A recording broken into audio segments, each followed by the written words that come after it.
नमस्कार, मैं हूं अशोक श्रीवास्तव और आप देख रहे हैं एएनसी न्यूज़ 24/7।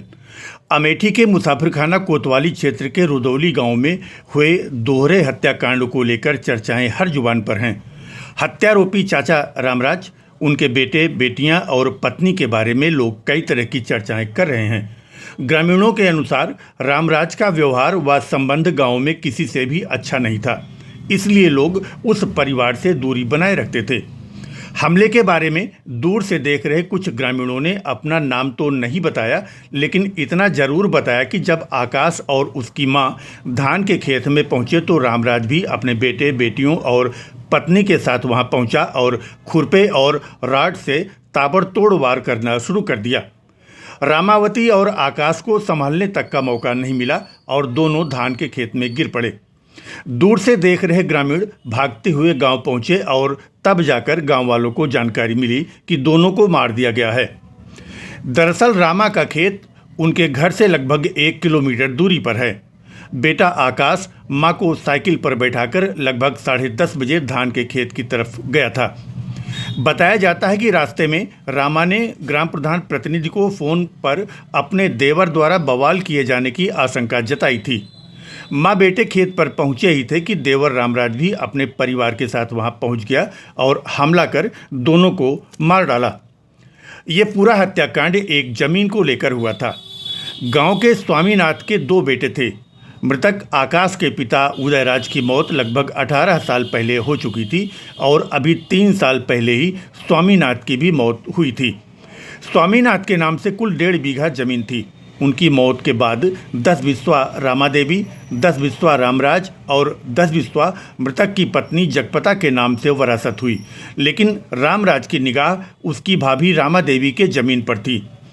उदयराज घर छोड़कर पत्नी और 2 बेटों के साथ लुधियाना चले गए थे और एक निजी अस्पताल में नौकरी करने लगे थे। उदयराज की मौत के बाद रामा देवी अपने दोनों बेटों के साथ गांव वापस आ गईं। ग्रामीणों के अनुसार रामा देवी की आर्थिक स्थिति बहुत खराब थी और किसी तरह से जीवन यापन चल रहा था, लेकिन पूरे परिवार का व्यवहार गांव वालों के प्रति बहुत ही अच्छा था, तो वहीं उसके देवर का व्यवहार उतना ही खराब था। 5 साल पहले रामा देवी का देवर रामराज से विवाद हुआ था, जिसमें दोनों पक्षों का शांति भंग में पुलिस ने चालान कर दिया था। माँ बेटे की हत्या के बाद ग्रामीणों के साथ पुलिसकर्मियों ने एम्बुलेंस के लिए कई बार 108 नंबर डायल किया, लेकिन बात नहीं हो सकी। असल में जहां पर वारदात हुई वहां से 400 मीटर की दूरी पर दयाराम का ट्यूबवेल है। पुलिस की गाड़ियां वहीं तक पहुंची थीं। ट्यूबवेल से पैदल खेत तक जाने का एक ही रास्ता था। एम्बुलेंस नहीं आने पर पुलिसकर्मी ग्रामीणों की मदद से माँ और बेटे को उठाकर गाड़ी तक लाए थे। रुदौली गांव से सीएचसी मुसाफिरखाना की दूरी करीब 2 किलोमीटर है। रास्ता खराब होने के कारण गांव से अस्पताल पहुंचने में भी करीब 20 मिनट लगे थे। आपको बता दें कि 7 दिन पहले हत्यारोपी रामराज ग्राम प्रधान प्रतिनिधि राजीव सिंह से मिला था। उसने कहा था कि धान की फसल में भतीजे ने कीटनाशक दवा डाल दी है, जिससे उसकी फसल बर्बाद हो गई। इस पर प्रधान प्रतिनिधि ने कहा कि उन्होंने रामराज को समझाया था कि आकाश ऐसा नहीं कर सकता है, वो खुद आकर दोनों परिवारों को साथ बैठाएंगे और बात करेंगे। प्रधान प्रतिनिधि के समझाने के बाद भी रामराज का गुस्सा कम नहीं हुआ और गुरुवार को रामराज ने विभत्स कांड कर माँ बेटे को मौत के घाट उतार दिया।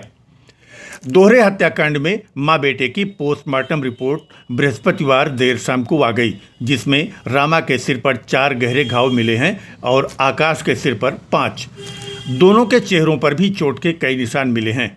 दोनों की मृत्यु मौत का कारण एंटी माइंड इंजरी यानी मृत्यु से पहले गहरी चोट लगने से मौत होना आई है।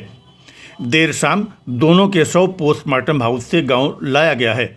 अब मृतक रामा के परिवार में छोटा बेटा विक्रम ही बचा है। एसपी अमेठी ने कहा कि हत्यारोपियों की गिरफ्तारी जल्द से जल्द कर ली जाएगी। उधर मृतका रामा के भाई की तहरीर पर मुकदमा दर्ज कर लिया गया है। घटना को लेकर पूरे गांव में मातम पसरा है। मृतक के परिजनों, रिश्तेदारों और ग्रामीणों ने हत्यारोपियों की गिरफ्तारी न होने तक शवों का दाह संस्कार नहीं करने का फैसला लेते हुए शव के साथ धरने पर बैठ गए हैं। मामले को लेकर पुलिस व प्रशासनिक अधिकारियों ने समझाने बुझाने का काम जारी रखा है, लेकिन परिजनों ने दाह संस्कार करने से इनकार कर दिया है। पूरा गांव छावनी में तब्दील हो चुका है। कई थानों की फोर्स को सुरक्षा व्यवस्था के लिए लगाया गया है। आपको बता दें कि 24 घंटे बीतने के बाद भी अभी तक पुलिस के हाथ एकदम से खाली हैं। अब देखना होगा कि एसपी के आदेश के बाद कितना अमल ये पुलिस अधिकारी करते हैं, इन अपराधियों को कब तक गिरफ्तार करते हैं। थाना मुसाफिर खाना क्षेत्र अंतर्गत ग्राम रुदौली से सूचना प्राप्त हुई कि एक ही परिवार में एक व्यक्ति द्वारा अपनी ही सगी भाभी और उनके बेटे पर हमला किया गया है। जो बेटे हैं उनकी मौके पर ही मृत्यु हो गई और उसके बाद जो महिला हैं उनको तत्काल उपचार हेतु CHC लाया गया, जहां पर उनकी भी मृत्यु हो गई। प्राथमिक जो सूचना प्राप्त हुई उसके अनुसार यह जानकारी हुई कि जो उनका सगा देवर था, जिसके द्वारा और जिसके परिवार द्वारा ये घटना कारित की गई है, उसको ये आभास था कि इनके द्वारा उसके खेत में कोई दवाई डाल दी गई है जिससे उसकी फसल खराब हुई है और इसी बात को लेकर इनमें विवाद हुआ। और जब ये दोनों माता और इनके पुत्र अपना खेत पर काम करने के लिए गए, जो गांव से थोड़ी दूरी पर था, वहीं जाकर इनके ऊपर इनके देवर द्वारा हमला किया गया और इस घटना को कारित किया गया। घटना में जो मृतका हैं उनके भाई की तरफ से तहरीर प्राप्त कर अभियोग पंजीकृत करा जा रहा है। जो अभियुक्तों की गिरफ्तारी के लिए टीमें गठित कर दी गई हैं। अतिशीघ्र गिरफ्तारी सुनिश्चित की जाएगी।